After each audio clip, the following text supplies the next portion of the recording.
Olá, como vai? É um prazer estar com vocês novamente. Sou Valteno de Oliveira, estou aqui para mais um Questão de Ordem. Hoje, a nossa convidada é a deputada federal Ana Paula Leão, do PP de Minas Gerais, parlamentar que integra a Frente Parlamentar da Agropecuária, presidente da subcomissão que foi criada recentemente para acompanhar a questão do leite no Brasil. Deputada, muito obrigado por aceitar o nosso convite. Eu que agradeço, Valteno, parabéns pelo programa Questão de Ordem, né? 3 anos no ar, principalmente aqui no canal do AgroMais. Fantástico, levando informação do campo para toda a cidade. A senhora de Minas Gerais é um estado tradicional na produção de leite. Isso. E o leite é um dos elementos que mais empregam a população no campo. Exatamente. Né? Principalmente os pequenos, né? Porque o leite gera aquela renda todo mês. Mas é uma cadeia que precisa de muito apoio. Qual foi a razão que fez a senhora propor essa subcomissão que vai acompanhar essa questão? Exatamente, por ser uma cadeia onde a gente emprega maior número de pessoas, são mais de 4 milhões de pessoas que vivem da cadeia produtiva do leite. A gente tem que olhar para ela com muito carinho. E ela é sempre deixada em segundo plano. As pessoas quase nunca falam do leite. Então, daí a importância da gente estar falando sobre o leite, conversando sobre o leite, porque hoje o custo de produção é muito alto, né? Então a gente gasta muito, a gente produz em dólar e vende em real. Essa é a grande verdade. E a gente precisa de políticas públicas voltadas para o setor, principalmente para o pequeno produtor, que está deixando a sua lida no campo e vindo para a cidade ou alugando para cana, indo ser funcionário de outras pessoas e não tem essa necessidade. A gente precisa dar condições para eles de permanecerem no campo. Por isso a subcomissão permanente vai acompanhar. Exatamente.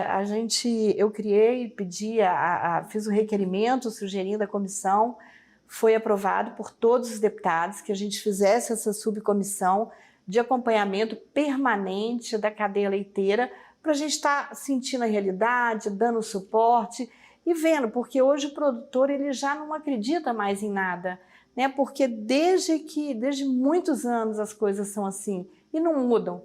A gente encontra pessoas que vai mudar, que vai melhorar, que vai fazer, que vai acontecer, mas continua tudo como sempre. Eu sei que a senhora também é produtora rural e é produtora na área de leite também. Na área de leite, então a senhora conhece de perto esses problemas. Hoje, Conheço. Qual é o principal entrave nessa cadeia leiteira?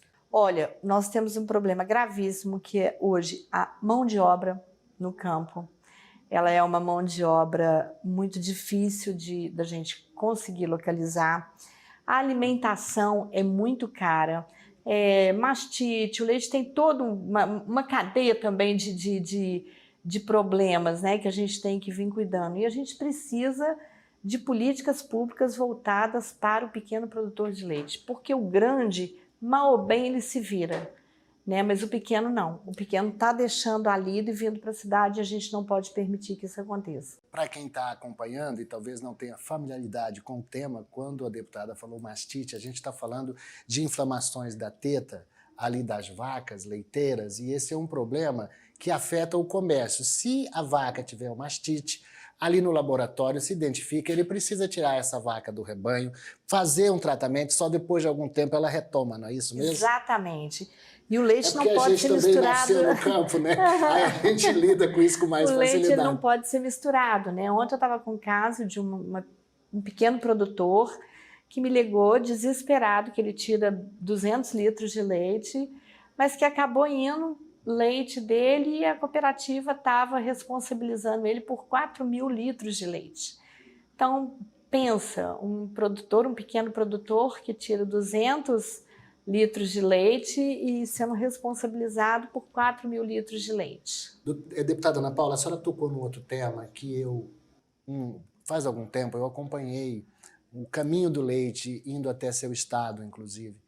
A Juiz de Fora, a Embrapa Gado de Leite, que faz um trabalho maravilhoso no sentido de pesquisa. E nessa viagem toda eu pude perceber, conversando com os produtores, que falta uma integração, uma comunicação com os entes que fazem parte dessa cadeia. Então a gente tem o produtor, tem a indústria e tem lá na ponta o supermercado. Então, ou o comércio, né? E isso nem sempre acontece uma integração desejável, é verdade? Não, não tem integração, de jeito nenhum. Por exemplo, hoje, nós produtores, nós vendemos o nosso produto hoje, vamos receber daqui a 40, 45 dias e não sabemos o quanto vamos receber por isso. Então, eu não tenho como fazer uma previsão do que eu posso investir ou não investir na minha fazenda. E isso é muito ruim, porque as outras cadeias, você tem essa possibilidade de saber, esse mês eu vou investir tanto, esse mês eu posso fazer isso, esse mês eu posso fazer aquilo. Então, para a gente, isso é uma dificuldade muito grande, que a gente não sabe o que a gente pode fazer até que se dê o mês seguinte. Outro problema gravíssimo que o produtor tem, nós não temos um contrato com a indústria, com as cooperativas, nós precisamos organizar isso. O produtor precisa, ele não tem contra-cheque. Ele trabalha sábado, domingo, feriado, ele não tem férias, ele não tem absolutamente nada, o produtor de leite. E a gente precisa organizar, fazer com que ele tenha um contrato, com que as coisas sejam mais organizadas. Se hoje você entrega o leite para uma cooperativa e Deus me livre, acontece algum problema, você fica sem receber, você não tem como receber. Comigo já aconteceu isso. Mas a cooperativa ainda é a melhor forma de se associar para poder comercializar o produto? Porque sozinho ninguém é ninguém, né? As cooperativas ainda assim são a melhor forma, os laticínios, as indústrias também, desde que haja essa integração. A gente precisa deles e eles precisam de nós. O que seriam de nós produtores sem eles? E o que seriam deles sem a gente? A gente produz a matéria-prima deles. Então a gente precisa entrar num acordo e trabalhar em conjunto e ver que o benefício de um é o benefício de todos. As cooperativas alegam que quando vendem para os supermercados, cooperativas, laticínios, que quando eles vendem para o supermercado, eles também recebem com 30, 45 dias de atraso, né? Então a gente tem que sentar numa mesa, civilizado, todos nós sentarmos, discutirmos isso, porque isso é extremamente importante para a cadeia produtiva do leite. E nós não estamos falando de pouca coisa, nós estamos falando de um setor da economia brasileira que é responsável pela produção de cerca de 35, bilhões de litros de leite. O Brasil é o quinto maior produtor de leite do mundo. É o quinto maior produtor de leite. Minas Gerais é o primeiro produtor de leite nacional. Nós hoje somos mais de 1.170.000 produtores de leite no país. E do ano passado para esse ano, a gente caiu em torno de 5% na produção do leite. E a gente não pode deixar isso acontecer. Eu tenho a impressão que essa questão do custo de produção que a senhora mencionou, talvez seja assim, um dos maiores gargalos, porque nós estamos falando de insumos, né? Nós estamos falando de alimentação, de ração para o gado. Meu pai é um pequeno produtorzinho, tem lá umas girolanda, pouquinho, mas gasta-se muito na hora de comprar o insumo. Você mistura farelo de soja com milho e tudo mais. Tudo isso é caro, porque esses produtos acabam aumentando muito e o Brasil tem essa inflação desses produtos, né? Uhum. Como é que está sendo desenvolvido alguma forma ou algumas alternativas de alimentação do rebanho bovino leiteiro que seja menos dispendiosa e cara? Olha, a gente está trabalhando em vários aspectos, mas nós temos já, em pesquisa, já finalmente, já está no Ministério da Agricultura para receber o aval, está até parado, vamos dizer assim, em Uberaba, porque Uberaba que é o fertilizante e o técnico de lá não libera o registro de 2 pedreiras que tem o pó de basalto, que é o pó de brita de asfalto. O pó de basalto ele é um remineralizador do solo. Nós já testamos isso na soja, nós já testamos em milho de silagem, nós já testamos em milho, nós já testamos em hortifruti grangeiros e ele dá resultado e o produtor tem condições de ter isso muito barato aqui no Brasil. É do Brasil, é um produto nosso. Então nós temos que investir nisso sim, entendeu? Por mais que algumas pessoas não queiram, a gente tem que investir em produto nosso, sim. A gente tem que gerar emprego e renda aqui dentro do nosso país. Uma vaca é uma máquina de produzir leite e para que ela consiga fazer isso, é necessário que tenha uma alimentação adequada e água. Às vezes as pessoas não têm noção que uma vaca leiteira é capaz de consumir 200 litros Exatamente. de água dia, que ela come 40 quilos de ração misturado, né? Dependendo da raça, talvez até mais. E água limpinha, fresquinha. E precisa de ter conforto, né? Porque É essencial. sem conforto... E o nosso rebanho, ele é esse rebanho misto, que me parece que o Girolando é o carro-chefe da produção leiteira. É o carro-chefe da produção de leite. Por que deu hoje. tanto certo no Brasil, hein? Eu acho que pelo clima, né?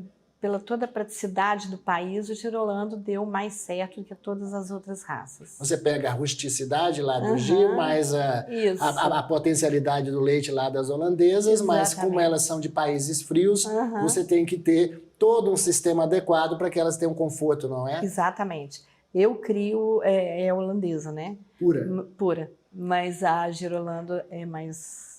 Assim, ela se adapta melhor ao sistema, ao nosso sistema e ao nosso clima. Mas certamente a senhora vai lá, dá um banhozinho nas vacas, né? Tem que ser tudo bem... A gente tem aquele tratar delas com muito carinho, né? Então, porque a vaca, ela vai te dar o leite a partir do momento que você for carinhoso com ela, né? Ela gosta de carinho, todos os animais gostam de carinho. Tem gente que acha, que imagina, tirar leite, não sabe o que está falando, não sabe o que é viver na roça. Né? A gente Você sabe que o Paulo Martins, que é o chefe da Embrapa Gado de Leite, o professor me falava vacas e pessoas felizes. Eu achava esse conceito bonito demais. É verdade. Né? Não é não? Porque se as vacas estão felizes, as pessoas também vão estar. E vaca não vai dar leite se ela não estiver feliz, né? Não dá.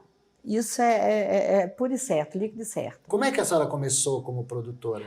Olha, a minha família é produtora há mais de 90 anos. Eu sou da família Junqueira. Então, isso já vem de tradição de campo, tanto de leite quanto de café, do cavalo Mangalarga Machador, então, do cavalo Mangalarga Paulista. Então, isso já vem de família, há muitos anos atrás. Então, isso começou lá dos meus antepassados e a gente traz até hoje. Gente, eu vou chamar um pequeno intervalo aqui, eu vou voltar falando com a deputada Ana Paula Leão, que é da Frente Parlamentar da Agropecuária e que está presidindo a Subcomissão Permanente de Acompanhamento da Cadeia Leiteira no Brasil, e a gente volta para falar sobre o queijo de Minas e sobre os desafios dessa cadeia, que não são poucos. Até daqui a pouquinho.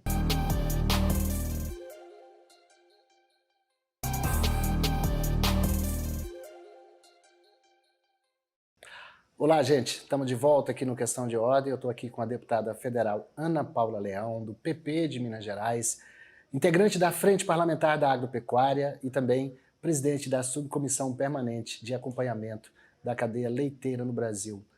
Vamos falar um pouquinho agora dos desafios. No momento que a gente está aqui gravando essa entrevista, é mês de abril, e o Brasil passa por uma onda de invasões no campo do MST. Essas invasões elas estavam praticamente nulas nos últimos anos e voltou com uma onda grande esse ano. Como é que a senhora vê essa questão da insegurança no campo? Eu vejo de uma forma muito preocupante. É um absurdo o que vem acontecendo. Nós somos favoráveis à reforma agrária, desde que ela seja feita com responsabilidade, não com invasões, com insegurança que ela causa, com pessoas armadas de forma alguma. E existem possibilidades, existem maneiras de fazer sem que isso precise acontecer. É o maior absurdo o que o governo federal tem deixado acontecer com o nosso país e com os nossos produtores. Nós que produzimos, que sustentamos o Brasil, que temos condições de sustentar o mundo, não podemos ficar à mercê de um governo que não toma providências enquanto a gente tem as nossas terras, as nossas fazendas invadidas e, ao mesmo tempo, pune as pessoas com a invasão dentro dos órgãos públicos. Nós precisamos ter um único peso para todo mundo, não 2 pesos e 2 medidas. A senhora sabe que a Câmara tem reagido a isso, inclusive com a criação da CPI que vai investigar essa onda de invasões, que eu tenho a impressão que a senhora deixou lá o seu nome. Assinei, sim, faço questão de assinar, de participar, porque é inadmissível a insegurança que a gente vive hoje dentro do campo. Se o produtor rural já enfrenta o tempo que é incerto, ninguém sabe se vai chover, se não vai chover. Se chove demais, os problemas se com chove o insumo, os problemas do comércio e ainda mais a insegurança, então isso tudo se junta, o produtor rural ele fica à mercê, não é verdade? Exatamente. A gente tinha que ter um governo que olhasse por nós, porque nós estamos levando o nome do nosso país para o mundo afora, para o mundo adentro. Nós temos condições de plantar, por exemplo, eu estava te falando agora há pouco a questão do basalto. Se a gente levar, nós temos a represa, a pedra de basalto, o manancial de basalto até o Maranhão. O Maranhão pode, ele tem condições de se sustentar com hortifruti, entendeu? Produzido pelo basalto. Olha só a riqueza que isso vai gerar para o nosso país, entendeu? Produzirem alimento para eles. Bom, feito esse posicionamento da deputada, eu vou voltar à questão do leite, falando agora de uma coisa que é maravilhosa. Em Minas Gerais a gente falou muito dos problemas, agora vamos falar um pouco daquilo que vocês estão fazendo de bom e que, além de ser o estado campeão na produção de leite, vocês também conquistam mercados até fora do Brasil com o queijo Minas artesanal. A senhora... É o melhor queijo do mundo, é o queijo de Minas Gerais. Então, vamos falar um pouco sobre isso. Foi uma conquista, né? Foi uma luta, né? Conquista. Porque não se podia comercializar além de alguns municípios, não é verdade? Isso. E aí foi crescendo. Foi crescendo, os próprios municípios foram se adequando à legislação, né? Se organizando, e hoje Minas, ela ganha, por exemplo, a minha cidade, Cruzília, o queijo já foi premiado por diversas vezes na França, a Serra da Canastra. Então, assim, não tem como a gente falar, até injusto a gente falar de um local só de Minas que tem queijo bom, porque todos os queijos são divinos.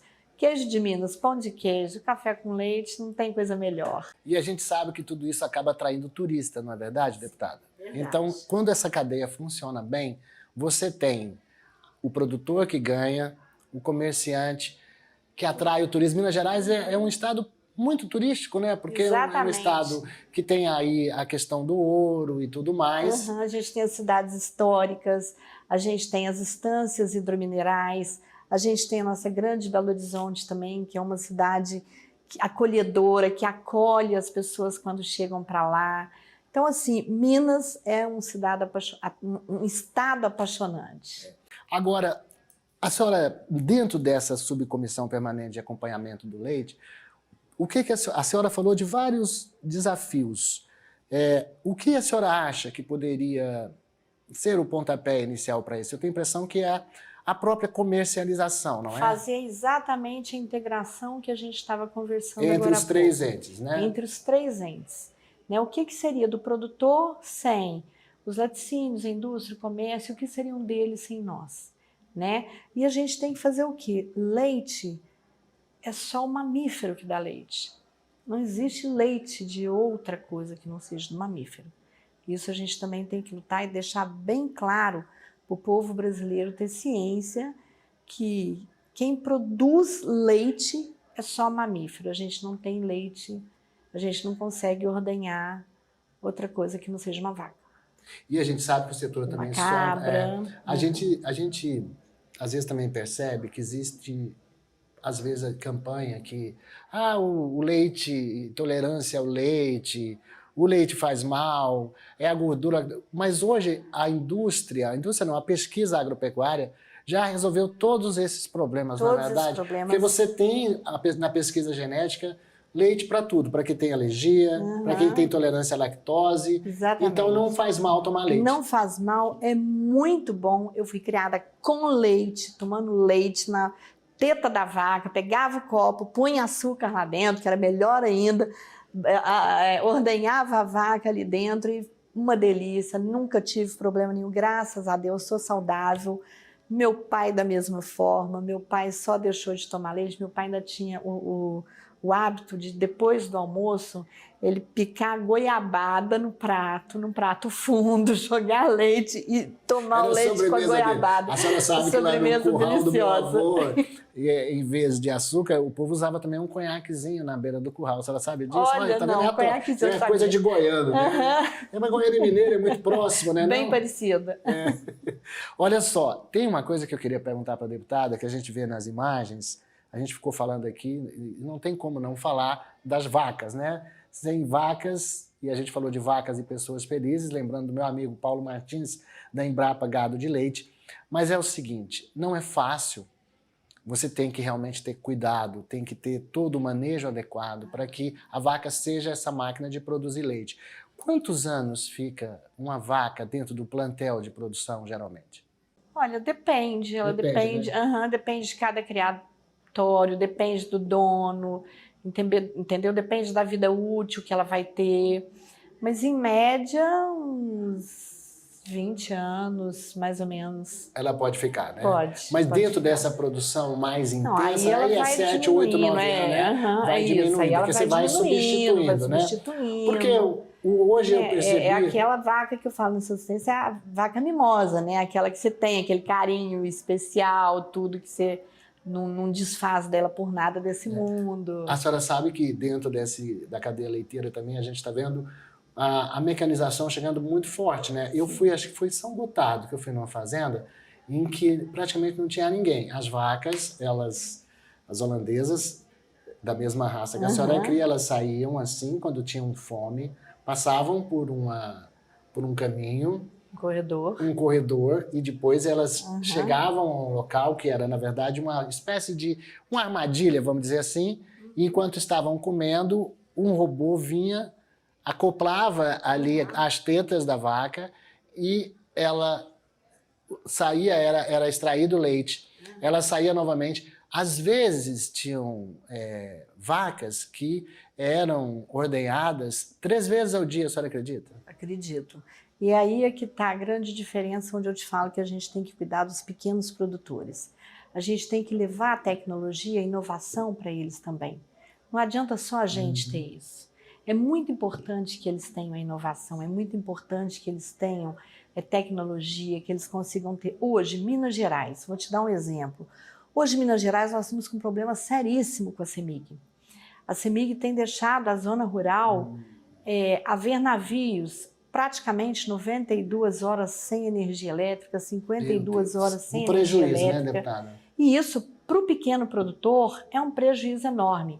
Quem tem gerador, ótimo, vai lá, liga seu gerador. Mesmo assim, não está sendo ambientalmente correto, mas é o que necessita e segura aquele momento ali. E nós precisamos que as companhias de energia, que elas olhem também para nós, que elas olhem, que elas não deixem acontecer. Isso tudo é porque falta de manutenção, falta de podar árvore. Isso tudo afeta a gente. E depois é difícil receber uma indenização por isso, né? O que a deputada está dizendo é que o produtor, às vezes, quando faz essas ordenhas, ele faz a ordenha à tarde, esse leite fica guardado dentro de um tanque refrigerado. Isso. E a refrigeração é um sistema movido à energia elétrica. Exatamente. Se caiu a energia, perde. Num lugar quente como a gente fica vive. muito tempo, perde todo o leite. E aí é difícil você recuperar e você tem que fazer um processo gigantesco, isso. né? Exatamente. Então tá aí um recado para a CEMIG, não é mesmo? Estamos trabalhando, estamos batalhando junto com o governo do estado, o governador Romeu Zema, dá todo o apoio para nós. Se Deus quiser, vai dar tudo certo.